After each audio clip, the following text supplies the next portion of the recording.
할렐루야.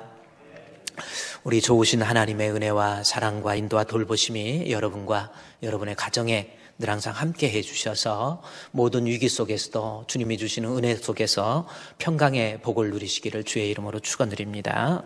오늘은 우리가 교회에서 다 같이 모여서 예배 드리지는 못하지만 오늘은 고난주간입니다. 오늘이 고난주일이고 종려주일입니다. 예수님께서 우리의 죄를 대속해 십자가에 못 박혀 죽으시기 위해서 예루살렘에 입성하신 날이 오늘입니다. 그래서 오늘은 종려주일이라고도 하고요, 또 고난주일이라고도 합니다. 그리고 이번 한 주간 동안은 고난주간이라고 합니다. 정말 예수를 믿는 사람이라고 한다면 한 주일 동안 우리 예수님 깊이 생각하시고, 우리 예수님의 은혜가 뭐고, 우리 주님의 사랑이 뭐고, 우리 예수님의 십자가의 죽으심이 무언가를 조금 깊이 묵상하셔서 여러분의 신앙이 이 고난주일을 맞이해서 부활주일 통하여 우리의 신앙이 새롭게 부활할 수 있는 그러한 은혜가 있는 귀하고 복된 절기가 되실 줄로 믿습니다. 그러면 오늘 이 고난주일을 맞이해서 우리를 위해서 십자가에 못 박혀 죽으신 우리 예수님이 어떤 분이신가라고 하는 것을 한번 좀 살펴보고 은혜를 나누고자 합니다. 그래서 이 땅에 오신 우리 예수님이 어떤 분이신지, 특별히 세례 요한의 증언을 통해서 우리 예수님의 모습을 좀 살펴보자, 그 말씀이죠.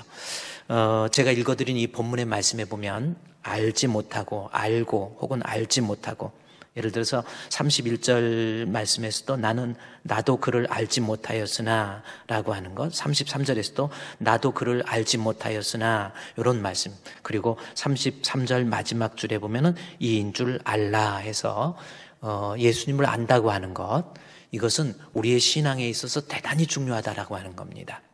예수님을 알지 못하고 예수님을 제대로 알지 못하면 제대로 믿을 수도 없고, 따라서 믿을 수 없기 때문에 영생 또한 주어지지 않습니다.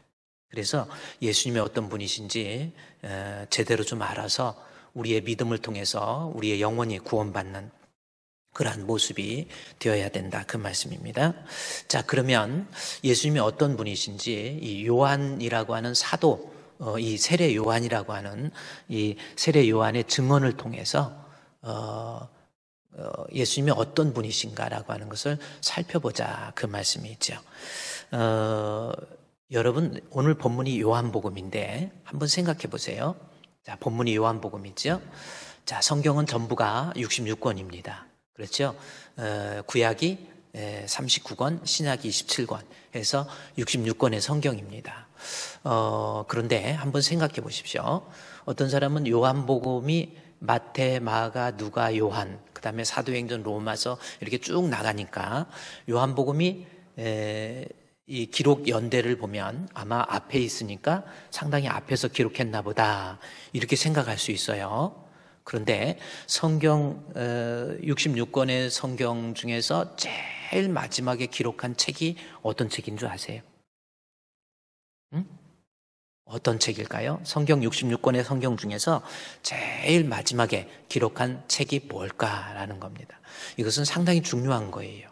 왜냐하면 성경 전체의 내용을 요약했다, 총정리했다, 이렇게 말할 수도 있기 때문에 상당히 중요한 겁니다. 성경 제일 마지막에 기록한 책은 바로 오늘 우리가 본 이 요한복음의 책입니다. 요한이 쓴 책이에요. 그래서 요한이 쓴 책은 요한복음, 요한 1, 2, 3서, 그리고 요한계시록, 이렇게 성경이 있죠. 그래서 요한 1, 2, 3서, 요한계시록, 요한복음, 이 성경이 제일 마지막에 기록한 책이에요. 이 마지막에 기록했다라고 하는 것은 여러분이 성경을 이해하는데 아주 중요한 내용들이 많이 담겨 있다라는 거거든요. 예를 들어서 마태복음, 마가복음, 뭐 누가복음, 혹은 사도행전, 로마서, 뭐 고린도전서, 고린도후서, 뭐 갈라디아서, 예배소서, 다시 말해서 바울 서신이든 베드로 서신이든 야고보 서신이든 모든 성경은 그 기록 연대를 보면, 자, 이제 기원 후 AD 55년에서 67, 8년 사이에 다 기록했어요. 약 10년 정도의 기간 속에서 기록한 책이 신약성경 전체입니다. 그리고 구약 성경은 한참 앞에 있고요. 그래서 신약 성경에 이 요한의 이 서신을 제외한 모든 책은 거의 AD 67년, 68년 안에 다 기록되어 있는 책입니다. 그리고 대부분의 사도들이, 예수님의 사도들도 AD 70년 이전에 거의 다 순교를 하게 돼요. 그리고 AD 70년은 역사적으로 로마의 디도 장군, 티투스라고 하는 디도 장군에 의해서 예루살렘이 멸망을 해요. 그리고 성전이 회파가 됩니다. 그리고 70년이 지나고 난 다음에 자, 이제 예수님 따르던 제자들도 거의 다 순교하게 되고 예루살렘 성전도 무너지게 되고, 그리고 세월이 흐릅니다. AD 70년, 80년, 90년. 세월이 흘러서 약 20년에서 25년 정도의 세월이 흐른 다음에 AD 90년이에요. AD 90년에서 95년도 사이에 마지막까지 백발이 성성하도록 남아있던 사도가 바로 요한입니다. 그래서 이 사도 요한이 마지막까지 모든 예수님의 제자들 다 순교하고 성경의 기록도 다 끝나고 이제 밤모섬에 유배되어서 죽음을 앞두고 있는 요한입니다. 그리고 그때 당시에 로마의 황제가 도미티아누스 황제입니다. 베스파시아누스 황제의 뒤를 이어서 도미티아누스 황제가 이제 AD 86년에서 AD 95년도까지 치료를 하게 됩니다. 96년도까지 치료하게 되고, 이 요한은 AD 95년도에 순교를 하게 돼요. 그래서 다른 예수님의 사도들, 예수님의 제자들 다 죽고 성경 기록도 다 끝난 다음에 밤모섬에 유배돼서 약 5년 동안의 그 기간 속에서 요한이 깊이 생각을 하는 거예요. 도대체 신앙이라는 게 뭔지, 도대체 믿음이라는 것이 뭔지, 그것을 이 사도 요한이 주님으로부터 계시를 받아서 쓴 책이 요한복음이에요. 그리고 요한 1, 2, 3서, 그리고 요한계시록입니다. 그래서 이 요한복음은 성경 전체의 내용을 총정리한 거예요. 너무나도 중요한 책이라는 겁니다. 그래서 어떤 사람이 목사님이 성경을 읽어야 되겠는데 어떤 성경부터 읽어야 되겠습니까? 저한테 이런 질문을 종종 하는 분이 계세요. 그러면 저는 구약은 창세기부터 읽어야 돼요. 창세기라고 하는 것은 어떤 하나님께서 우주와 만물을 창조하셨다, 그걸 말하려고 하는 것이 아니고 하나님이 창조한 인간이 죄로 인해서 타락했고 죄로 인해서 멸망할 수밖에 없는 인간을 구원하기 위한 하나님의 구원의 서막을 알리는 책이 창세기예요. 그래서 창세기 1장에서 50장까지 내용을 보면 정말 구원이 뭐고 인간이 뭐고 하나님이 어떤 분인가라는 것을 잘 파악할 수 있는 책이 창세기입니다. 또 그런 관점에서 성경을 해석해야만이 성경을 바르게 해석할 수 있는 거거든요. 자, 그리고 신약에서는 제일 먼저 읽어야 될 책이 요한복음이에요. 요한복음을 알게 되면 요한복음을 통해서 기독교의 진리가 뭔지, 정말 하나님은 어떤 분이신지, 그리고 우리 예수님은 어떤 분이신지 이것을 자세히 알 수 있는 책이 요한복음입니다. 여러분, 우리 코로나로 예배 제대로 이렇게 드릴 수 없으니까 요즘 우리 성도들 요한복음 읽기 시작했잖아요. 그런데 요한복음 읽다가 보면 얼마나 진리의 말씀이 많은지 몰라요. 헬레니즘의 영향 또는 헬라인을 위한 책이기 때문에 조금 현학적이고 또 철학적인 내용을 담고 있어서 해석학상의 문제가 좀 있긴 있지만 그래도 하나님을 알고 예수님을 알고 구원을 알고 우리 인생의 참 진리를 알기에 제일 좋은 책이 요한복음이라는 겁니다. 자, 그래서 요한복음을 제대로 알지 못하면 절대로 하나님 앞에 구원이라고 하는 것도 얻을 수 없습니다. 요한복음 20장 31절에서 그래서 요한복음의 기록 목적을 요한복음 20장 31절 말씀에 보면은 이 성경을 기록한 목적에 대해서 내가 이 성경을 기록하는 것은 뭐예요? 하나님의 아들 예수가 그리스도이심을 믿게 하기 위해서.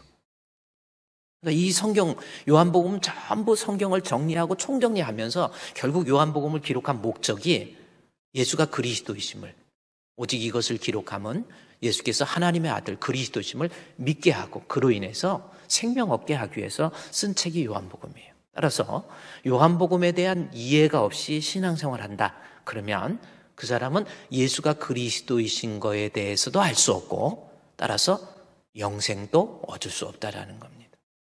참 중요한 책이 바로 요한복음입니다. 그래서 제가 요한복음 요즘 4장에 대해서 사마리아 여인에 대해서 공부했고요. 요한복음 3장도 작년에 우리가 말씀을 봤어요. 니고데모의 사건입니다. 그리고 요한복음 2장도 이 가나 혼인잔치에서 물로 포도주를 만든 사건의 내용을 설명을 했어요. 그래서 이번 주 고난주간은 요한복음을 가지고 우리가 고난주간을 통해서 예수님이 어떤 분인가를 좀 살펴보고, 그리고 부활주일 또한 요한복음을 가지고 우리가 좀 살펴봐서 부활의 진정한 의미, 또 오늘 배우는 예수님이 어떤 분인가라고 하는 것을 이 성경을 통해서 살펴보고 은혜를 나누고자 합니다. 자, 요한복음이 중요하다 그랬는데, 그래서 우리 성도들이 요한복음을 제대로 알지 못하면 정말 구원도 얻을 수 있고 영생을 얻을 수도 없다, 이렇게 이야기했는데, 요한복음은 전체가 21장까지 기록되어 있습니다. 1장은 프롤로그라고 해서 이제 이 책의 서론이라고도 할 수 있지요. 그리고 21장은 결론 부분입니다. 그리고 에필로그라고 할 수 있죠. 그래서 가운데 있는 요한복음 이제 2장부터 우리 20장까지의 내용, 물론 요한복음 1장에서 12장까지 내용을 보면 이 세메이온이라고 하는 표적어를 가지고 예수님이 누구인가를 설명해 주는 책이고요. 그 다음에 13장부터 우리 21장까지 내용을 보면은 그 예수님 이제 사인, 즉 세메이온이라고 하는 표적을 넘어서 구체적으로 제자들을 훈련하고, 마지막으로 21장에서 제자들을 베드로, 그렇게 실패에 쓴 잔을 마셨던 베드로에게 성령의 충만함을 주시고 그로하여 이 세상으로 전파될 수 있도록 베드로를 파송하는 내용이 요한복음입니다. 자, 어쨌든 여러분이 요한복음의 중요성을 이제 깨달았다고 한다면, 오늘은 요한복음 1장의 이 서론에서 이 요한복음 1장의 서론을 반드시 이해해야 돼요. 거기에 보면 하나님이 어떤 분인지, 특별히 예수님이 어떤 분이신가에 대해서 요한이 기가 막히게 써놓고 있다는 겁니다. 그래서 이 고난주간을 맞이해서 우리 예수님을 깊이 생각하자 그랬잖아요. 그래서 우리 예수님이 어떤 분인지 좀 살펴보자, 그 말씀이죠. 그런데 이 요한복음 1장의 내용을 통해서 요한은 예수님이 어떤 분인가라고 하는 내용을 설명을 하는데 증언이라고 하는 단어를 사용합니다. 그래서 증언이라고 하는 것은 위트니스라고 하는 뜻인데, 그 뜻은 무슨 뜻이냐면 진리를 목숨 바치고 진리를 거짓 없이 선포한다라는 뜻이 증언이라고 하는 겁니다. 그래서 우리 예수님이 어떤 분인가에 대해서 목숨 바치고 진리를 선포하는 책이 요한복음이고, 특별히 요한복음 1장이 그렇습니다. 그래서 오늘 요한의 증언을 통해서 예수님이 누군가를 알아보자고 그랬는데, 우리 한번 이 증언에 대해서 본문에 요한복음 1장 7절 말씀 한번 보십시오. 이제 성경 여러분이 요한복음 1장 7절 보세요. 그가 증언하러 왔으나 곧 빛에 대해서 증언하고 해서 증언이라는 말이 나오죠. 예수님에 대해서 진리를 말하겠다, 그 뜻입니다. 8절 말씀에 그는 빛이 아니라 이 빛에 대해서 증언하러 온 자 해서 증언이라는 단어가 나와 있습니다. 그리고 또 15절 말씀에 보면 요한이 그에 대해서 뭐라고 그랬어요? 증언하여 외쳐 이르되 해서 증언이 또 나오죠. 그 다음에 19절 말씀에 보면 또 나옵니다. 19절에서 유대인들이 예루살렘에서 제사장과 레위인도 요한에게 보내어 내가 누구냐 물을 때 요한의 증언이 이러하다 해서 요한의 증언에 대해서 나오고 있습니다. 32절에 가볼까요? 32절에 요한이 또 증언하여 이르되 해서 증언입니다.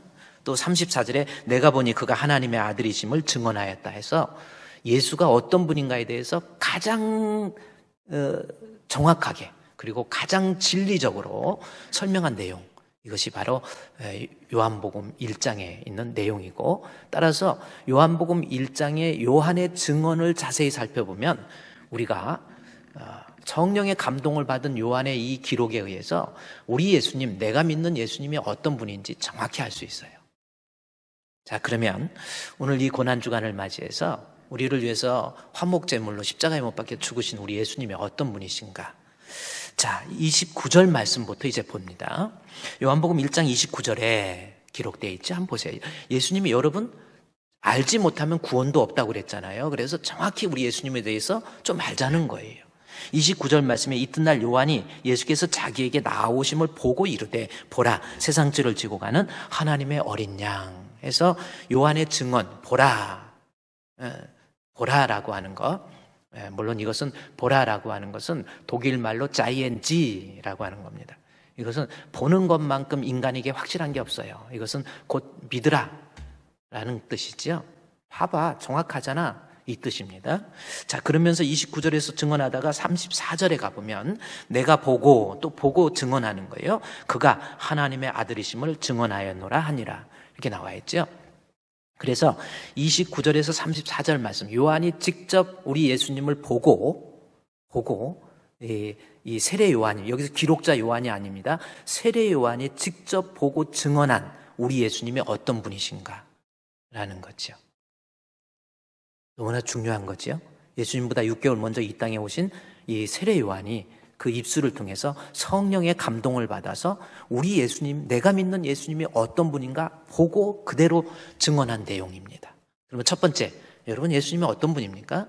자, 우리 34절부터 살펴보도록 하겠습니다. 34절, 여러분은 예수님이 어떤 분인지 한번 같이 읽을까요? 시작.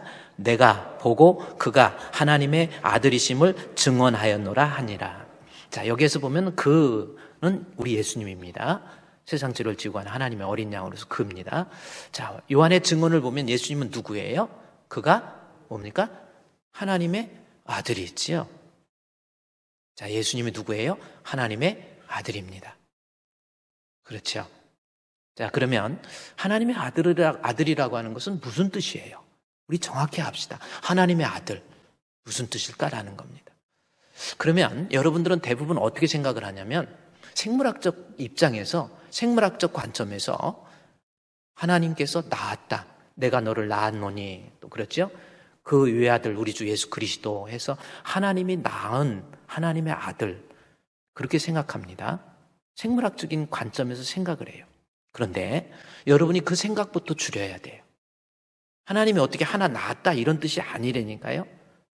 그러면 여기에서 하나님의 아들이라는 것은 하나님이 생물학적으로 낳았다라는 의미가 아니라 모든 우리 아버지와 아들이라는 것은 뭡니까? 아버지의 모든 DNA를 그대로 이어받았다. 이렇게 설명할 수 있는 것이 바로 아들이라는 개념이죠. 자, 그런데 예수님은 하나님의 아들인데 성경에서 우리는 누구예요 또? 예수님도 하나님의 아들. 그 외아들 우리 주 예수 그리스도 그러잖아요. 예수님도 하나님의 아들이라고 그랬어요. 여기서 본문에서도 하나님의 아들이라고 그럽니다. 우리는 어떻게 표현하죠? 우리도 하나님의 자녀. 뭐 자녀나 아들이나 또 우리도 하나님의 아들이잖아요. 그러면 예수님과 우리가 똑같은가요? 아닙니다. 우리 여러분 하나님의 아들이라는 표현이 뭐냐면 좋습니다. 그러면 우리도 예수를 믿으면 하나님의 아들이 돼요. 그리고 예수님도 하나님의 아들입니다. 그런데 예수님을 하나님의 아들이라고 할 때 요한은 이 하나님의 아들이 어떤 분의 속성을 가지고 있는지라는 표현을 독생자라는 표현을 합니다. 그러니까 우리하고는 틀려요. 우리야 격이 다른 겁니다. 우리는 하나님의 아들, 또 예수님은 하나님의 아들은 아들인데 독생자라는 표현을 합니다. 자, 이 성경을 보도록 하나님의 아들인 예수님이 어떤 분인가? 요한복음 1장 14절 말씀에 여러분 빨리 가보세요. 자, 예수님은 말씀이 육신이 되어 우리 가운데 거하시며 우리가 그의 영광을 보니 아버지의 독생자. 여기 나오죠? 독생자 나옵니다. 또 18절 말씀에 봐도 본래 하나님을 본 사람이 없으되 아버지 품속에 있는 독생하신 하나님 이렇게 나옵니다. 그리고 요한복음 3장 16절에서도 하나님이 세상을 이처럼 사랑하사 독생자. 그래서 예수님은 하나님의 아들은 아들인데 우리하고 틀리게 독생자라는 표현을 하고 있다는 겁니다. 자, 그러면 이 독생자라고 하는 의미가 뭔지 이제 좀 살펴봐야 됩니다. 너무 중요한 거예요. 여러분, 하나님의 독생자라는 뜻이 무슨 뜻입니까? 여러분이 먼저 머릿속에서 내가 독생자라고 할 때 독생자라고 하는 것이 무슨 뜻이에요? 독생자. 한번 여러분 생각해요. 우리가 지금 몇 년 신앙 고백했잖아요. 그 외아들, 그 독생자 예수님 하는데 독생자가 무슨 뜻입니까? 하나님의 한 분, 하나만, 하나님의 한 사람만 낳았다 그래요. 그런 뜻으로 생각하잖아요. 근데 제가 그랬죠. 그 생각부터 바꾸라고. 생물학적으로 낳았다라는 의미가 아닌데 독생자라는 것은 물론 홀로 독자에다가 날생자에다 아들 자자예요. 뭐 낳은 아들, 혼자 낳은 아들 이렇게 얘기를 되는데, 자, 먼저 독생자라고 하는 것이 무슨 뜻인지 이 말씀을 좀 살펴봐야 됩니다. 자, 이제부터 독생자가 무슨 뜻인가 요거부터 살펴보도록 하겠습니다. 먼저 1장 1절부터 예수님이 어떤 분인지 그 본질, 하나님의 아들이라고 표현되는데 예수님이 어떤 분인가, 태초에 말씀이 계시니라 해서 나오죠. 자, 말씀, 헬라어로 로고스라는 단어입니다. 태초에 로고스. 왜 로고스라는 태초에 말씀이 계시니라. 이 말씀이 하나님과 함께 계셨고 이 말씀이 곧 하나님이라는 겁니다. 그러면 이 요한복음은 헬라인을 향해서 썼기 때문에 이 로고스라고 하는 그 단어가 헬라인들이 가지고 있는 의미가 뭐냐면 독일어로 보면 the highest good이라고 하는 단어를 썼어요. the highest, 인간이 추구할 수 있는 가장 최고의 선, 지고선으로 번역되어 있어요. 지고선. 자, 이게 좀 어려운 말인데, 그러니까 인간이 가장 신적인 모든 부분에서 최고의 가치를 담아놓을 수 있는 단어가 로고스라는 단어예요. 자, 그래서 헬라인들에게 너희들이 창조자이시고 세상을 주관하시고 이 세상의 모든 것을 주관하시고 심판하시는 그분을 로고스로 알고 있는데, 그래서 1장 1절에 태초에 말씀 로고스가 계시니라 그랬죠. 그래서 말씀은 로고스로 얘기했고요. 그 말씀이 예수님인데, 말씀이, 그러니까 예수님을 로고스로, 말씀으로 표현하고 있는 거예요. 그런데 그 예수님은 곧 하나님이시라는 겁니다. 예수님이 곧 하나님이세요. 여러분 믿으십니까? 하나님의 아들을 얘기하면서 예수님이 곧 하나님이라는 겁니다. 자, 그러면서 14절에 그 안에서도 이제 참 빛에 대해서 쭉 나오는데 정말 중요한 내용이 많지만 오늘 하나님의 아들을 알기 위해서 14절에 말씀이 육신이 되어 우리 가운데 거하심에, 이 말씀이 나오죠. 자, 우리 예수님은 태초부터 계신 하나님이시다. 알았죠? 예수님은 하나님인데 하나님이 14절 말씀해 보니까 말씀, 즉 우리 예수님이 말씀이 하나님이신데 이 하나님이 육신이 된 거예요. 우리가 알고 있는 성육신이라는 거예요. 하늘 보자 영광 버리고 죄인 된 우리 인간들을 구원해 주시기 위해서 사람의 몸을 입고 이 땅에 오셨다라는 겁니다. 예수님의 성육신이에요. 자, 이 땅에 오신 예수님은 본질이 하나님이시고 그분은 우리를 구원해 주시기 위해서 십자가에 모진 고난 당하시고 십자가에 못 박혀 죽으신 그분이 바로 우리 예수님이에요. 그래서 예수님은 육신이 됐다라는 거죠. 사람의 몸을 통해서 이 땅에 오신 거예요. 그래서 우리의 진정한 구주가 될 수 있는 겁니다. 세상에 석가모니가 언제 하나님이 사람 됐습니까? 아니잖아요. 우리 예수님이 사람의 몸을 입으신 하나님이시기 때문에 우리를 구원할 수 있다라는 겁니다. 그러면서 성육신 하신 예수님이 어떤 분인가에 대해서 다시 요한복음 1장 14절 말씀해 보면 성육신 하신 예수님은 말씀이 육신, 성육신 됐죠. 그래서 하나님이 사람의 몸을 입고 이 땅에 오셔서 십자가에 못 박혀 죽으셨는데 그분은 어떤 분인가 봤더니 우리가 그의 영광을 보니 아버지의 독생자라고 표현하고 있다는 겁니다. 그러면 여러분 이번 기회에 이 독생자가 무슨 뜻인지, 하나님의 아들인데 독생자로 표현, 아버지의 독생자 이렇게 표현하고 있죠. 독생자는 여러분 혼자 외아들, 독생자, 혼자 난, 하나님이 생물학적으로 혼자 이렇게 낳았다 그 뜻이 아니고, 독생자라는 것이 헬라어로 보면은 모노게네스라는 단어입니다. 그러면 이 헬라어의 독생자 모노게네스가 무슨 뜻인지를 알아야 돼요. 자, 모노게네스라고 하는 것은 무슨 뜻이냐면, 여러분 모노라고 하는 것이 하나라는 뜻입니다. 헬라어의 모노, 디, 트리, 테트라, 펜타, 에타, 이오타, 카파, 람다, 뮤 해가지고 나가는 거예요. 그래서 모노는 우리 뭐 스테레오 나오고 스테레오, 모노, 스테레오 있잖아요. 그래서 모노는 하나, 그 다음에 디, 두얼, 디, 그 다음에 트리, 테트라 뭐 해가지고 펜타. 그래서 이 오각형, 이 육각형, 펜타콘 있잖아요. 그것입니다.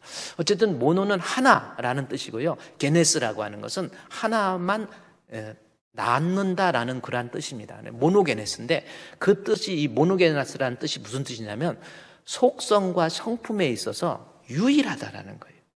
그게 모노게네스입니다. 그러니까 독생자는 속성과 성품에 있어서 유일하다, 그 뜻입니다. 하나님의 독생자이기 때문에, 그럼 무슨 뜻이에요? 하나님의 속성과 성품을 이어받은 유일한 분, 바로 그분이 독생자라는 뜻이에요.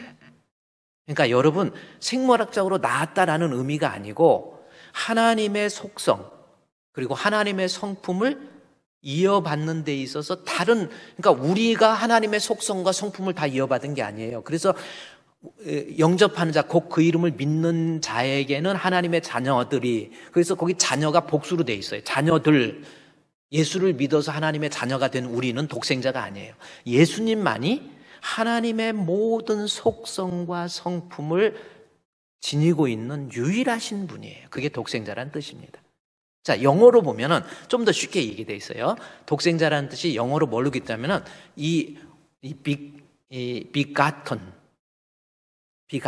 여러분, 이 begotten, only begotten son 이렇게 기록되어 있어요. only begotten son. 영어로 보면 독생자가 그걸로 기록되어 있습니다. 그런데 제가 여러분 begotten이 무슨 뜻인지, 여러분, 제가 일부러 빨간 걸로 만들었어요. get이라고 하는 동사 있죠. get, G-E-T, get, got, 같은 이 동사가 현재, 과거 분사해서 get, got, 같은, 저 말씀은 같은 해서 이 분사를 써서 이 명사화한 거예요. 자, 그러니까 무슨 뜻이냐면 독생자는 only begotten son이라고 하는 거예요. 그러면 여기서 get의 과거거든요. 과거 분사 쓴 건데, 여러분 get이 무슨 뜻입니까? 요거 한번 여러분 영어로 get, 요거를 알면 독생자의 의미를 어느 정도 알 수 있어요. 여러분 get이 무슨 뜻이에요? get. 예를 들어서 I get a cold. 그러면 내가 감기를 가졌다. 감기와 연결됐다. I got it. I get it. 이렇게 어떤 걸 내가 가졌다. 이렇게 갔다, 봤다. 이런 뜻으로 우리가 많이 번역되는데, 여러분 저 사전을 깊이 좀 내려가 보면 원래 get이 가지고 있는 진짜 의미는 뭐냐면 관계를 맺다라는 뜻입니다. 그래서 I get a cold, 나는 감기가 들었다, 이렇게 번역이 되는데 사실은 감기와 관계를 맺어 있다, 이런 뜻입니다. 그래서 이 get의 관계를 맺는 아들, 하나님과 관계가 있는데 그 관계를 맺다 앞에 beget 쓰면요, be를 붙이면 특별한 관계예요.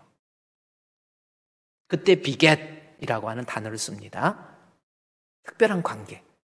그래서 이 독생자는 only begotten son 하면 하나님과 아주 다른 특별한 유일무이한 관계. 요게 예수님. 그러니까 예수님이 하나님과 관계가 있는데 모든 것을 이어받은 하나님 자신이라는 겁니다. 이게 독생자라는 거예요. 자, 그런데 우리말로 저 get에 대해서 낳는다. 예를 들어서 마태복음 1장에 아브라함은 이삭을 낳고 할 때 제가 일부러 에이브람, begot 아이작 이렇게 기록되어 있어요. 아브라함이 이삭을 낳고 과거 썼죠. 낳다.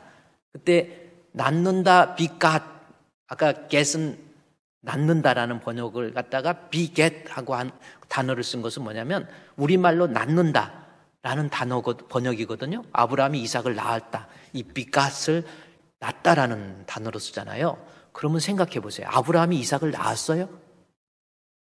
누가 낳습니까? 아브라함이 이삭 낳았습니까? 한번 여러분, 아브라함이 이삭 낳았어요, 안 낳았어요? 아브라함이 이삭 낳았어요, 안 낳았어요? 왜 말을 못, 안 낳았죠? 누가 낳았어요? 사라가 낳았죠. 지는 낳지도 않고 좀 도와줬을 뿐이지 지가 난 게 아니잖아. 사라가 난 거예요. 근데 낳다라는 번역을 한 것은 우리말로 비가시라고 하는 단어를 번역할 게 없어서, 즉 이삭은 아브라함의 모든 DNA를 그대로 이어받았다라는 뜻이에요. 그러니까 하나님의 독생자라는 것은 무슨 뜻이냐면, 예수님은 하나님과의 관계를 맺고 있는데 그냥 관계가 아니라 비갓, 뭐예요? 특별한 관계, 유일무이한 관계. 즉 여기에서 삼위일체의 교리가 나오는데, 십자가에 못 박혀 돌아가신 우리 예수님은 하늘 보좌 영광 버리고 하나님 자신이 이 땅에 오신 거예요. 생물학적으로 격이 하나님이 높고 예수님이 낮고 그 다음에 성령은 더 낮고 이런 의미가 아니라는 거예요. 이 땅에 오셔서 우리를 위해서 십자가에 못 박혀 죽으신 우리 예수님은 하나님 자신이에요. 하늘 보좌 영광 버리시고 우리를 구원하시기 위해서 태초부터 계신 그분이 사람의 몸을 입고 이 땅에 오신 분, 그게 바로 독생자라고 하는 말씀의 의미입니다. 자, 그런데 14절 말씀을 계속해서 볼까요? 자, 예수님은 하나님의 아들인데 말씀이 육신이 돼서 우리 가운데 거하심에 우리가 그의 영광을 보니, 자, 영광을 보니까 아버지의 독생자, 하나님 자신이라는 거예요. 근데 여러분, 여기서 영광이 무슨 뜻입니까? 자, 성경에서 나오는 예수님께서 내가 영광 받을 때가 아직 되지 않았다 해서 영광이 나오는데, 영광은 하나님의 뜻에 부합한 것, 다시 말해서 하나님께서 하라고 하신 일을 감당하는 것, 그것을 영광으로 표현하고 있습니다. 다시 말해서 여기서 독생자의 영광이라는 것은 우리 예수님께서 우리 죄를 위해서 십자가에 못 박혀 죽으심으로 우리의 죄의 문제를 해결하는 것, 십자가의 죽으심이 영광입니다. 그래서 본문의 말씀을 자세히 보면 말씀이 육신이 됐다고 그랬죠. 하나님이 사람이 되셔서, 즉 그 하나님이 사람이 되셨는데 그분은 하나님이신데 그 하나님은 아버지 하나님과 똑같은, 격이 같은, 모든 성품과 본질에 있어서 똑같은 그분이 직접 이 땅에 오셔서 영광, 십자가에 못 박혀 죽으셨는데 그 십자가에 죽으신 영광이, 독생자의 영광이요, 은혜와 진리가 충만하다 표현합니다. 은혜와 진리는 또 뭡니까? 자, 여기에서 은혜와 진리를 알기 위해서 충만부터 알아야 돼요. 여러분, 충만이 무슨 뜻입니까? 충만이 무슨 뜻이에요? 꽉 채워졌다는 거죠. 자, 여기 컵이 있다 해보십시오. 컵이 있어요. 컵에다 물을 붓고 해서 나중에 꽉 채워져서 넘치는 것, 이거 충만이라고 하잖아요. 더 이상 채워질 게 없어요. 그냥 그 자체가 꽉 채워져 있는 모습, 이게 충만입니다. 그런데 우리 예수님은 하늘 보좌 영광 버리고 이 땅에 오셔서 십자가에 못 박혀 죽으신 예수님은 은혜와 진리가 충만, 뭐예요? 은혜 덩어리, 진리 덩어리, 그겁니다. 그러면 은혜가 뭡니까? 은혜. 한번 여러분 생각해. 여기서 말하는 은혜와 진리. 뭐 어떤 교회에서 은혜와 진리의 교회도 있고 뭐 여러 가지 이렇게 은혜를 하는데, 은혜는 무슨 뜻이에요? 본문에서 사용된 은혜는 무슨 의미를 가지고 있는지. 그럼 진리는 또 뭡니까? 은혜와 진리가 뭐냐는 거죠. 이것을 이제 우리가 많이 사용할 때 은혜와 뭐 진리의 교회, 뭐 은혜와 진리 뭐 하는데 막연하게 생각하지, 지금 독생자와 관련되어서 하나님의 영광된 독생자와 관련돼서 은혜와 영광이 어떤 의미로, 다시 말해서 요한이 이 성경에 은혜와 진리라는 단어를 쓸 때 어떤 의미를 가지고 있는지 해석하지 못하면 이 성경이 해석이 불가능한 거예요. 자, 은혜와 진리가 무슨 뜻인지 이것을 제대로 해석하려면 여기 다음에 17절 말씀해 보십시오. 17절 말씀해 보면 율법은 모세로 말미암아 주어진 것이요 은혜와 진리는 예수 그리스도로 말미암아 온 것이다. 자, 은혜와 진리는 예수 그리스도로 말미암아 온 것이지요. 자, 그러면 여기에서 예수 그리스도로 말미암아서 온 것인데 이것이 앞에 17절에 율법은 하는 율법이 나와 있단 말이에요. 따라서 여기에서 은혜와 진리는 이 율법의 배경 속에서 해석이 되어져야 돼. 자, 좀 복잡한 게 아닙니다. 잘 우리 예수님이 어떤 분인지를 알아야 돼요. 구약의 율법입니다. 율법의 배경 속에서 은혜와 진리를 해석하라는 겁니다. 자, 그러면 요한복음 1장 14절에 나와 있는 은혜는 무슨 뜻이냐면, 14절의 은혜는 은혜와 진리가 충만하다는데, 은혜는 뭐냐면 은혜는 받을 수 없는 자에게 무조건적으로 값없이 주는 것이 값없이 주시는 하나님의 사랑, 이것이 은혜입니다. 받을 자격이 없어요. 받을 자격이 없는 자에게 아무런 조건 없이 값없이 주신 하나님의 사랑, 자, 이게 은혜입니다. 그리고 진리, 그러면 진리는 뭔가? 제가 그랬죠, 진리는 뭔가? 여러분, 진리라고 하는 것은 뭐 참 진리, 거짓이 없는 진리, 이렇게 보는데, 여러분 본문에서 사용된 진리는 그 뜻이 아니에요. 아까 제가 율법과 같은 배경 속에서 이해하라고 그랬잖아요. 은혜도 율법의 배경 속에서, 진리도 율법의 배경 속에서 이해해야 돼요. 저기서 진리로, 우리말로 번역된 진리는 공의입니다. 정확한 해석이에요, 그게. 그러니까 은혜와 공의가 우리 예수님은 충만하다. 그냥 더 물을 부어가지고 넘치는 것처럼 예수님은 은혜 자체, 예수님은 공의 자체라는 겁니다.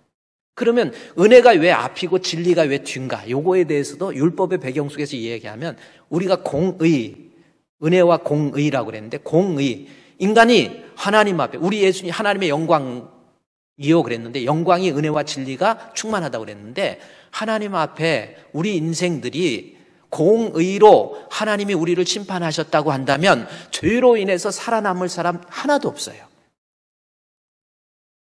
아담의 원죄와 우리 자신의 죄로 인해서 우리는 하나님 앞에 갔을 때 어떤 것도 인정받지 못하는 죄인 투성입니다. 그야말로 죄인 투성이에요. 그래서 하나님 앞에 설 수가 없어요. 죽을 수밖에 없어요. 그런데 은혜는 뭡니까?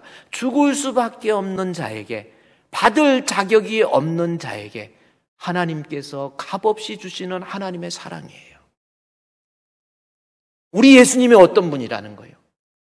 영광이 뭐예요? 십자가에 못 박혀 죽으심으로 인해서 우리 예수님의 은혜와 진리, 십자가의 죽으심으로 하나님의 공의, 죄의 삭신 사망이잖아요. 공의의 값을 그대로 지불해서 공의도 만족이 되고, 십자가에 못 박혀 죽으심으로 인해서 우리에게 죽을 수밖에 없는 나를 살리시는 하나님의 그 크신 은혜, 그것이 충만한 분이 우리 예수님이세요. 자, 지금 여러분, 예수님은 하나님의 아들이라고 하는 그 말씀이 하나님, 태초부터 계신 하나님이신데, 하나님이 사람이 되시고 십자가에 못 박혀 죽으셨는데, 그 십자가에 못 박혀 죽으심의 사건은 충만해요. 뭐가 충만해요? 은혜가 충만, 공의가 충만. 만약에 공의로 우리를 다스렸다고 한다면 우리는 죽을 수밖에 없잖아요. 은혜가 충만해서 결국 예수 그리스도로 인해서 우리가 영생이라고 하는 축복을, 죄의 문제가 해결 안 받고 영생이라고 하는 축복을 누리게 되어 있다는 겁니다. 자, 우리는 예수님은 어떤 분이? 이제 하나님의 아들로서 우리를 위해서 십자가에 못 박혀 죽으신 분. 그리고 예수님은 하나님의 아들이라고 해서 생물학적으로 난 것이 하나님 자신이, 예수님은 하나님 자신이에요. 태초부터 창조에 관여하셨고 참 빛으로 이 땅에 오셔서 우리를 위해서 십자가에 못 박혀 죽으신 그 예수님입니다. 그 예수님은 은혜와 진리가 충만하다라는 겁니다. 그 예수님을 오늘 본문에 이제 요한복음 1장 34절 보십시오. 내가 보니 그가 하나님의 아들이심을 보고 증언했다 해서 예수님은 하나님의 아들이라고 그랬죠. 두 번째 예수님 보십시오. 29절 말씀에 보면 또 보고 증언합니다. 1장 29절에 이튿날 요한이 예수께서 자기에게 나아오심을 보고 이르되 보라, 세상 죄를 지고 가는 하나님의 어린 양.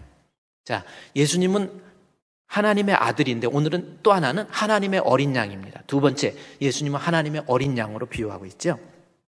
그러면 먼저 어린 양부터 살펴봅시다. 예수님은 어린 양. 어린 양이라는 것은 뭐냐면 성경에서 창세기 3장에서부터 사용된 이 3장 21절 말씀에 보면은 아담이 죄를 져요. 그리고 에덴에서 쫓겨나기 전에 하나님께서 아담과 하와에게 가죽옷을 지어 입힙니다. 여러분, 가죽옷이라는 게 수치를 가리기 위해서 가죽옷을 지어주셨다라고 하는 것은 무엇을 의미하냐면, 가죽옷이라는 것이 어떤 의미예요? 하나님이 뭐 옷 하나 만들어줬나 보다, 그 뜻이 아닙니다. 저 가죽이 소면 소가 죽어야 되고, 그렇죠? 소가 죽이면. 어린 양의 가죽이면 양이 죽어야 되는 거예요. 대신 죽음으로 수치가 가려지는 대속의 죽음을 의미하는 것이 어린 양이에요. 그래서 이 창세기 22장 13절 말씀에 보면 어떤 말씀이냐면, 아브라함이 자기 아들 이삭을 제물로 드리려고 할 때 하나님께서 아브라함이 이삭을 너무 사랑하니까, 그래서 진짜 신앙이 잘 됐는지 건강한지를 테스트하려면 자식에 대해서 어떤 식으로 하는지를 하나님이 살펴보거든요. 그냥 자식이라면 그냥 온갖 그냥 목숨 바치고 뭐 하나님과의 관계, 인간과의 관계 다 그냥 버려버리는 사람. 진짜 하나님 사랑하는 사람은 아니에요. 그래서 아브라함이 진짜 하나님을 사랑하는지, 진짜 믿음의 사람인지 그의 아들 이삭을 바치라고 해요. 그럴 때 이삭을 진짜 바쳐요. 결박을 해가지고 칼을 들어서 죽이려고 합니다. 하나님께 드리려고 해요. 그럴 때 아브라함이 아브라함아 네가 이제 진짜 나 사랑하는지 나 경외하는지 알겠다. 그러면서 아브라함이 소리가 나니까 쳐다보니까 눈을 들어본 적 한 순양, 어린 양이죠. 뒤에 있는데 수풀에 걸려있는 아브라함이 가서 그 순양을 가져다가 대신 번제. 그래서 어린 양이라는 것은 대속의 죽음이에요. 그렇죠? 그런데 요한복음 1장 오늘 29절 말씀에 보니까 어린 양은 어린 양인데 요한복음 1장 29절에 보면은 하나님의 어린 양으로 기록되어 있어요. 그렇죠? 자, 보세요. 요한복음 1장 29절입니다. 하나님의 어린 양. 세상 죄를 지고 가는. 그래서 어린 양은 대속을 의미하는데 하나님의 어린 양. 자, 그러면 하나님의 어린 양이 뭔지를 또 알아야 됩니다. 하나님의 어린 양이 뭔가 봤더니 이제 히브리서 9장에 가보세요. 히브리서 9장에 여러분 성경 9장 12절에서 말씀해 보면 하나님의 어린 양에 대해서 나와요. 보세요. 앞에 나와 있습니다. 염소와 송아지의 피로 하지 아니하고 하나님의 어린 양 대신 오직 자기 피로 영원한 속죄를 이루사 단번에 성소에 들어가셨느니라. 자, 요 말씀이 나오죠. 영원한 속죄를 이루는데 자기 피. 이제는 하나님의 어린 양. 이제는 어린 양은 대속의 죽음인데 하나님의 어린 양, 예수님이 직접 염소와 송아지가 죽지 아니하고 자기 피로 대속의 속죄를 이루었다라는 겁니다. 그런데 자기 피로 영원한 속죄를 이루사 그렇게 기록되어 있는데 이 말씀은 뭐냐면 어린 양은 그때그때마다 죄를 가리기 위해서 1년에 한 번씩 그 죄를 가리워지는 효과가 있었어요. 그러나 우리 염소와 송아지의 피로 하지 아니하고 하나님의 어린 양 되신 예수님은 자기 피로 한 번의 죽음으로 영원한 속죄, 그래서 영원한 속죄를 이루사 단번에 성소에 들어가셨다 이 말씀이 나와요. 그래서 하나님의 어린 양은 이제 짐승들 1년에 한 번씩 죽는 그런 거 아니에요. 우리 예수님이 십자가에 못 박혀 죽으심으로 한 번의 죽음으로 영원한 속죄를 이루어 주셨다라는 겁니다. 이 말씀이요 히브리서 10장 12절 말씀에 보면은 우리 예수님 하나님의 어린 양의 특징이 나오는데 히브리서 10장 12절에 염소와 송아지의 피로 하지 아니하고 오직 자기 피로 영원한 속죄를 이루사. 그 다음에 12절에 오직 그리스도는 자 예수님 하나님의 어린 양 되신 예수님은 죄를 위해서 영원한 제사를 드렸잖아요. 영원한 제사. 그리고 하나님 우편에 이 말은 상당히 중요한 겁니다. 죄를 위해서 영원한 제사를 몇 번 드렸어요? 한 번. 예수님의 한 번의 죽음으로 우리의 죄의 문제가 끝났다라는 겁니다.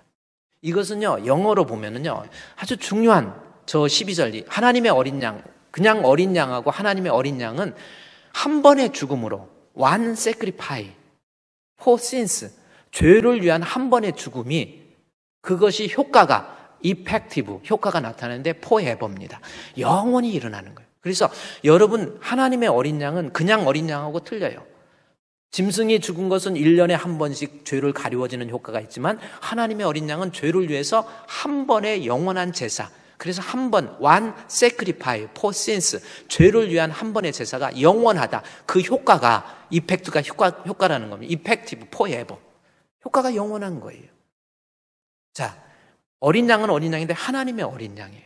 하나님의 어린 양. 그것은 뭐예요? 이제 우리 예수님은 하나님의 아들로서 이 땅에 오셔서 십자가에 못 박혀 죽으셨는데 그 십자가의 죽으심으로 이제는 더 이상 죄의 문제를 해결하기 위해서 그 어떤 것도 필요하지 않아요. 이만희 같은 사람, 다른 이단들 보세요. 문선명이, 박대선이, 이런 사람들은 예수님이 십자가에 못 박혀 죽으셨는데 구원을 다 이루지 못하고 불완전한 구원을 이루었으니까 박태선이가, 문선명이가, JMS가 또 이만희가 자기가 예수 보혜사라는 거예요. 보혜사, 성령이라는 거예요. 아니라니까요. 다시 한번 보세요. 하나님의 어린 양 되신 예수님은 영어로 보면 한 번의 죽음으로, 한 번의 one sacrifice, 죄를 위한 한 번의 희생은 그 효과가 effective, 기간, 포를 나타내는 전치사잖아요. 기간이 영원한 거예요. 예수님 외에는 우리의 죄의 문제를 해결하기 위해서 그 어떤 것도 필요 없어요. 요한이 증언한 겁니다. 보라, 세상 죄를 지고 가는 하나님의 어린 양이에요. 여러분 믿으십니까?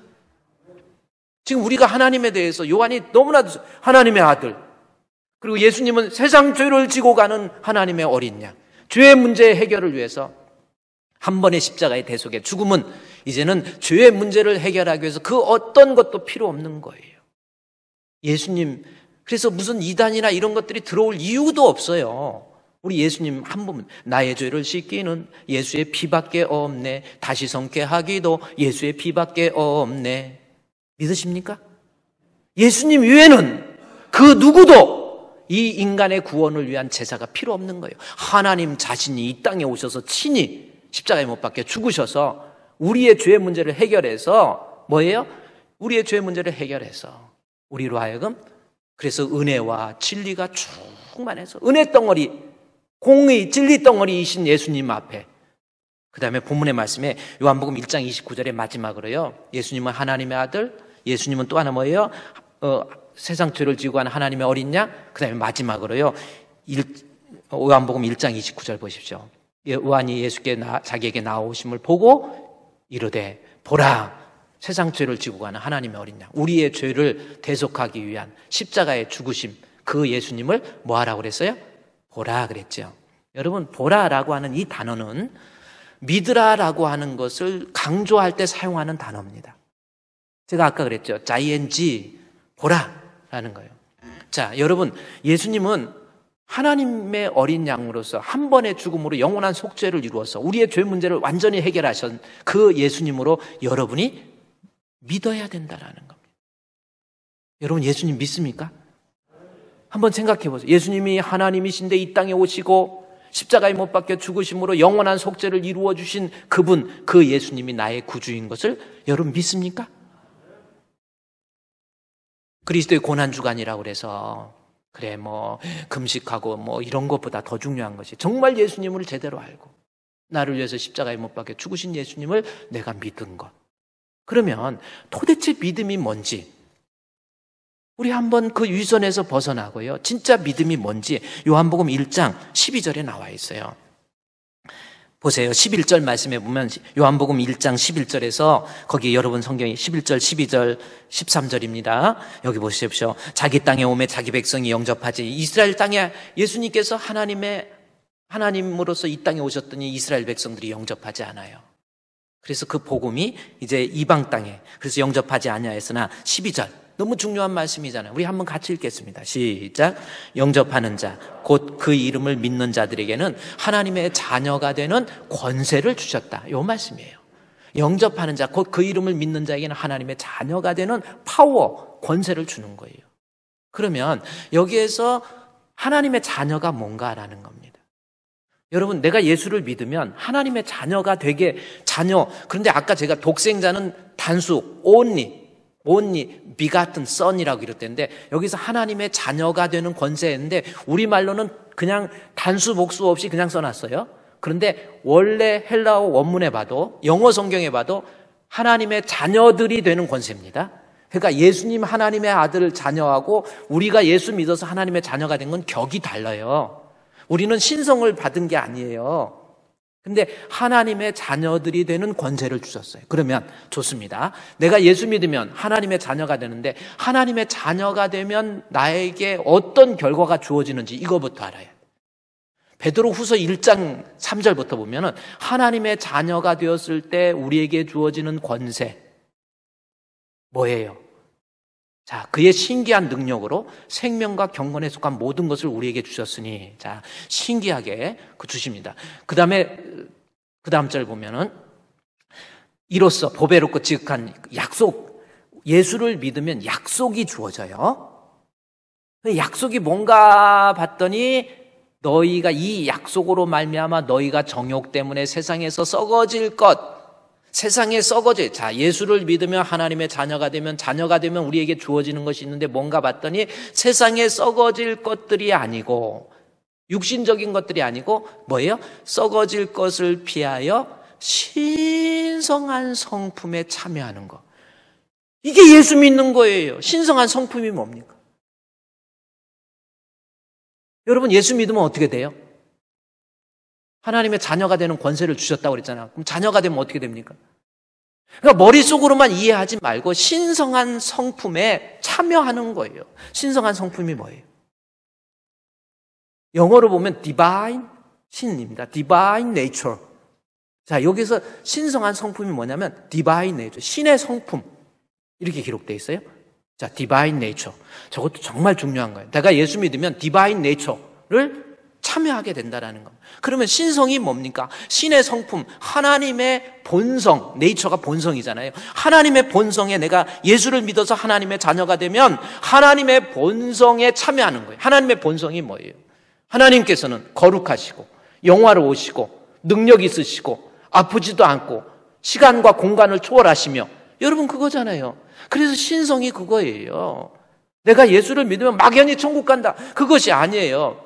우리는 이 땅에 살면서 아프기도 하고 병들기도 하잖아요. 슬픈 일도 있고 어려운 문제도 있고. 지난주 중에도 저도 이렇게 하면서 전화가 와서 밤 12시 넘도록 울면서 상담하고 그래요. 이것이 인생이에요. 그러나 내가 예수를 믿게 되면 하나님의 신성, 디바인 네이처, 하나님의 신성에 참여한다는, 아픔도 없고 곡하는 것도 없고 애통하는 것도 없고 우리 주님과 함께 영생 복락을 누리는 것, 이것이 신의 성품이에요. 그냥 막연히 천국 간다, 이것이 아니라니까요. 내가 예수님이 시간과 공간을 초월한 것처럼, 부활하신 예수님이 시간과 공간을 초월한 것처럼 내가 예수를 믿으면 지금 이 썩어져 버릴 육신의 장막을 벗고 우리 주님 앞에 가서 영원하신 주님 앞에 찬송과 존귀와 영광을 돌리고 빛과 사랑이 넘치는 그곳에서 아픔도 곡하는 것도 애통하는 것도 없이 우리 주님과 함께 영생 복락을 누리는 것. 이게 예수 믿는 목적이에요. 이게 예수 믿는 사람에게 주어지는 거예요. 그곳은 빛과 사랑이 언제나 넘치옵니다. 저 높은 곳을 향하여 날마다 나아갑니다. 내 뜻과 정성 모두어 날마다 기도합니다. 내 주여 내 발붙드사 그곳에서 개하소서. 그곳은 빛과 사랑이 언제나 넘치옵니다. 보라, 뭡니까? 예수님이 하나님의 아들로서 이 땅에 오셔서 내 죄를 위해서 십자가에 못 박혀 죽으신 그 예수 그리스도를 영접하면 하나님의 자녀가 되는 권세, 뭐예요? 그냥 막연히 하나님의 자녀 됐나 보다, 그거 아니라니까요. 요한이 이 성경을 기록할 때 많은 사람들이 그저 예수 믿으면 천국 간다, 천국 간다 말로만 그러지 그게 진짜 뭐냐는 거예요. 정말 예수 믿으면 내가 신의 성품에 참여해서 지금의 이 아픔, 애통하는 것, 곡하는 것, 어려움과 별 질병, 그 위협으로부터 정말 주님과 함께 영생 복락 누리는 것, 이것이 믿는 자에게 주어지는 거예요. 요한복음 1장 12절 이제 보고 결론적으로, 그래서 1장 요한복음 1장 12절 말씀에 영접하는 자, 곧 그 이름을 믿는 자에게는 하나님의 자녀가 되는 권세 주잖아요. 이제 하나님 자녀가 뭔지 알죠? 혈통. 그 다음 절에 보면 혈통으로나 육정으로 나는 게 아니고 하나님의 자녀는 신의 성품으로, 신의 성품에 참여하는 거예요. 다시 그러면서 요한 1장 12절 다시 보십시오. 따라서 영접하는 자, 그 이름을 믿는 자에게 주어지는 복입니다. 예수 믿으세요. 그러면 여러분에게 하나님의 자녀가 되는 권세를 주십니다. 근데 믿음이 뭔가, 그거 영접이라는 거. 영접이 뭔지 아세요? 헬라어로 보면 엘라본인데 영어 성경으로 봤더니 저도 깜짝 놀랐어. 예수 믿는다는 게 영접이래요. 영접이 뭐예요?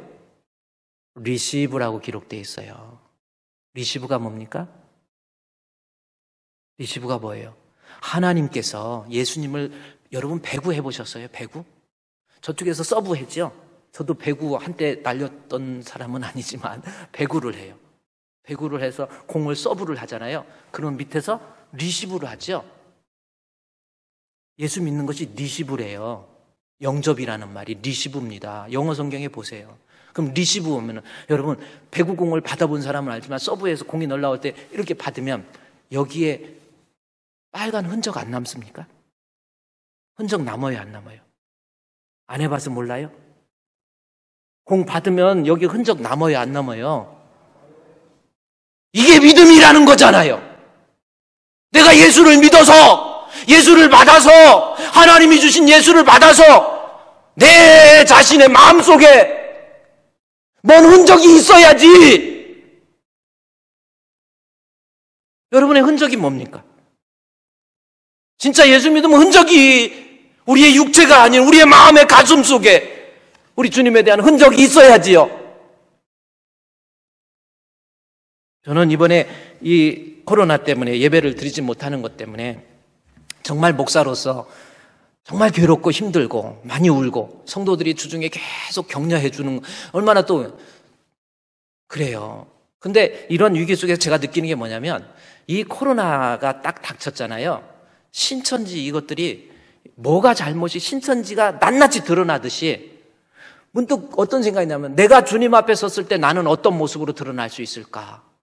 이 코로나의 위기 속에서 내 신앙을 놓고, 하나님, 내가 주님 앞에 어떤 모습입니까? 나 하나님 앞에 인정받는 사람입니까? 그런 아픈 마음이 있습니까, 여러분? 예배 못 드리는 거에 대해서, 아유, 예배 안 드리니까 편하네. 이게 나중에 익숙해져가지고 예배 안 드리니까 좋으네. 예수의 흔적이 있는 사람은요, 그렇지 않아요. 나의 죄 때문에 울 줄 알고, 내가 예배 드리지 못하는 것 때문에 안타까워할 줄 알고, 내가 어떻게든지 주님 뜻대로 살아보려고 하고, 때로는 말씀 때문에 감격도 하고, 말씀 두고 울기도 하고, 웃기도 하고, 지금은 어렵지만 내가 주님 앞에 갔을 때 누리게 될 영원한 천국 바라보면서 때로는 감격도 하고, 그게 예수 믿는 흔적이잖아요. 여러분, 흔적이 뭐가 있습니까?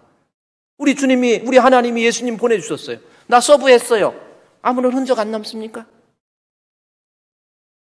우리 사랑하는 주품교회 성도 여러분, 고난주간을 맞이해서 하늘 보좌 영광 버리고 이 땅에 오셔서 우리를 위해서 십자가에 못 박혀 죽으시고, 우리를 위해서 십자가에 못 박혀 죽으심으로 영원한 속죄를 이루신 우리 주님 앞에 엘라본, 인격적으로 주님을 만나세요. 우리 주님을 확고하게 믿으세요. 내 삶이 변화됩니다. 우리의 육체가 변화됩니다. 우리가 주님 앞에 가서 영원한 모습으로 주님 앞에 다시 설 수 있어요. 믿음 안에서 승리하시기를 주의 이름으로 축원드립니다. 오늘요, 시간이 같지만 우리 하나님 앞에 여러분 기도합시다. 우리의 생명의 주가 되신 예수님 앞에 한번 생각해 보세요. 기도 제목을 놓고 한번 생각을 해보세요. 내가 주님 앞에 어떤 모습인지, 나 주님 앞에 나 살리시기 위해서 십자가에 모진 고난을 받으신 주님 감사합니다. 먼저 감사의 기도를 드리시고요, 믿음의 흔적을 우리 가슴에 품고 죽을 때까지 여러분 이 믿음 지켜서 신의 성품 천국에 참여하는 자가 되게 해주시옵소서. 우리 하나님 앞에 눈물로서 한번 기도해 봅시다. 다 같이 기도하겠습니다. 하나님 아버지, 감사합니다. 우리 가운데 오늘도 주신 말씀을 통해서 우리로 하여금 예수님이 누구인가를 알게 해주시고, 우리로 하여금 예수님이 누구인가를 깨닫게 해주신 주님 감사합니다. 우리가 예수를 믿는 믿음을 가져야 우리가 신의 성품에 참여한다고 그랬는데 막연하게만 생각하고 있는 우리의 모습이 아닙니까? 주님 앞에 나증따지는 그런 모습은 아닙니까? 하나님, 참돼지 대신 참빛 대신 예수 그리스도를 내 마음속에 구조로서 확고하게 영접하고 확고하게 믿음으로 말미암아 믿음 안에서 이제 하나님이 우리에게 주어지는 영원한 나라 영생의 축복을 누릴 수 있는 우리 주품교회 성도들 될 수 있도록 도와주시옵소서. 하늘 보자 영광 버리고 이 땅에 오신 주님 감사합니다. 이제 주의 영광 바라보면서 하나님 앞에 감사하면서 그리스도의 흔적을 우리 가슴에 품고 우리 주님 만날 때까지 승리할 수 있는 우리 주품교회 성도들 될 수 있도록 도와주시옵소서. 예수님의 이름으로 기도드리옵나이다. 아멘. 하나님 감사합니다. 우리 예수님, 우리 살리시기 위해서 하나님께서 친히 이 땅에 오셔서 십자가에 못 박혀 죽으시고 우리에게 은혜와 진리가 충만한 주님의 임재함으로 인해서, 영접함으로 인해서 우리에게 영생을 약속하신 주님 참으로 감사합니다. 예수를 믿는 믿음의 흔적을 가슴에 품고 이 세상 승리할 수 있도록 도와주시옵소서. 예수님의 이름으로 기도드리옵나이다. 아멘.